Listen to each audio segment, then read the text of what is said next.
Hiya, Dr. Alison J here. Happy to be with you. I hope you're doing great.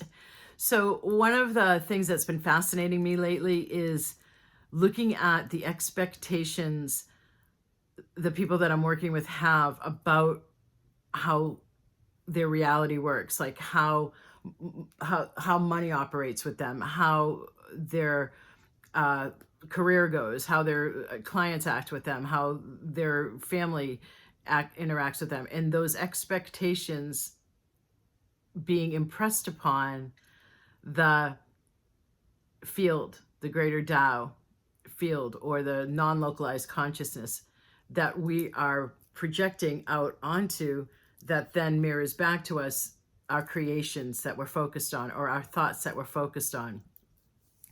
So we're talking about the actual mechanics of how we create our reality. And I know one of the perceptions I've had this year, recently, last week, was how much thinner that veil is, that separation is between the physical and the metaphysical. And of course, this is a zone I've been working in for decades, right? But there's a refinement required now. And one of the areas of your power is working with what creates the conclusions or the storylines that leads to your expectations that you then project out onto life. And again, as usual, I am talking about the back of the house consciousness, the thoughts that you don't hear, the beliefs that you don't hear, but that create the self-talk you do hear.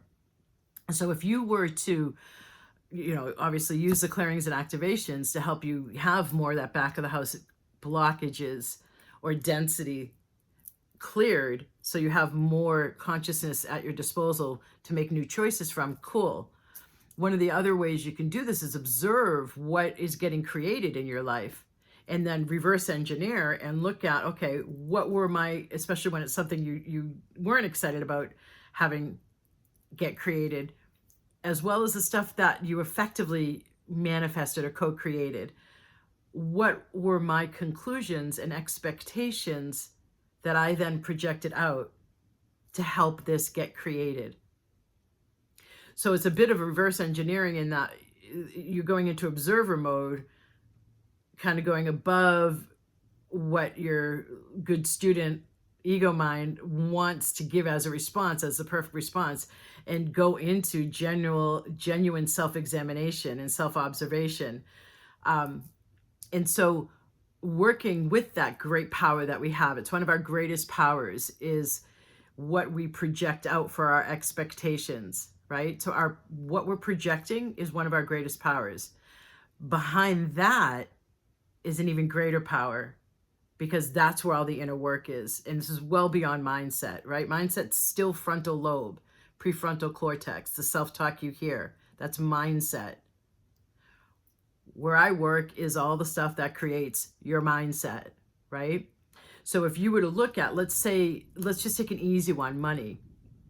If you were to look at something that occurred recently with money, and let's say you're a business owner targeting a certain population as your client avatars, and you had not those client avatars, but if you just looked at like the most recent person who came in to your business, or looking at your love relationship, if you're dating, look at the most recent person you just went on a date with that you're not necessarily going to continue, you're not necessarily going to stop.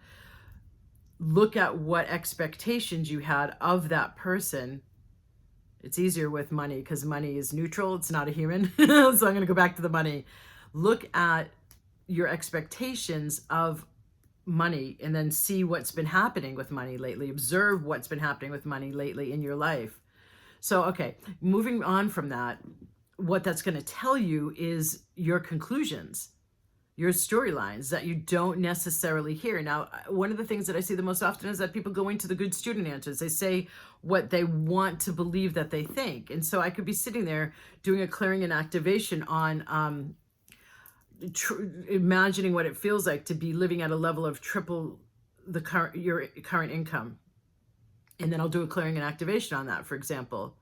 So a lot of people, as I'm helping get them through where they are now with their income in approaching this clearing and activation, for example, for triple their current income. And then, okay, now times it by 2, double your current income, and imagine what it feels like to live at that level.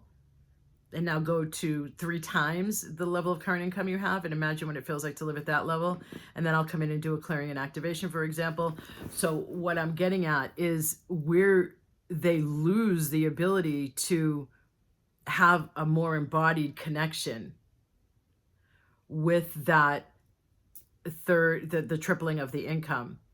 So in that difficulty, you can also see that the ego mind is not the tool to go to for creating beyond your current levels and getting to a new level. You got to go to the back of the house consciousness, and you've got to have some new projections and some different expectations out onto the greater field to be able to have a different output occur. So looking at why is 2 times doubling your income, if it's easier for you to access, what might you believe?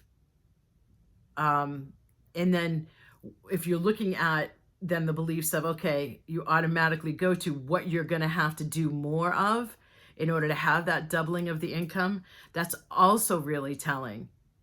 Meaning, let's get to work on that, because it is the inner state that you have a collection of your thoughts, feelings, and what then your subtle energy is emanating out, or your overall field is emanating out, is a collection of all of these thoughts, feelings, beliefs, emotions, conclusions, storylines, karma, so much. That is the back of the house consciousness. So let's get more of that, again, flushed to be at your disposal so that you are having higher expectations, that you're then making really good use of 2 of your most incredible powers in these times right now in particular, is what you believe, your perspective, your point of view, and then what you project out of the expectations of how this thing is going to behave with you based on your storylines and conclusions. So it's not just a change of your surface level mindset so that you can have different conclusions. It's actually doing the inner work that is at a deeper level, so that you are now consistently at a higher level overall vibrationally of your thoughts, and what were once blocks are now more fresh life force or consciousness for you to now make fresher, newer choices. I seem to really also want to go into the aspect of, the 5 physical senses have a threshold on them for how much we can perceive. But I'm going to leave that to the side for now. And just say there are certain mechanics about the way that our minds work when they take in data from our 5 physical senses that automatically have our minds going into the files of what we already know. So having increased detachment to be able to observe the self-talk you do here going to its conclusions and its storylines is also increased self-mastery that will help you flourish more in these times. Okay. Hey, like and subscribe and share. Yeah? Thanks. Blessings. Namaste.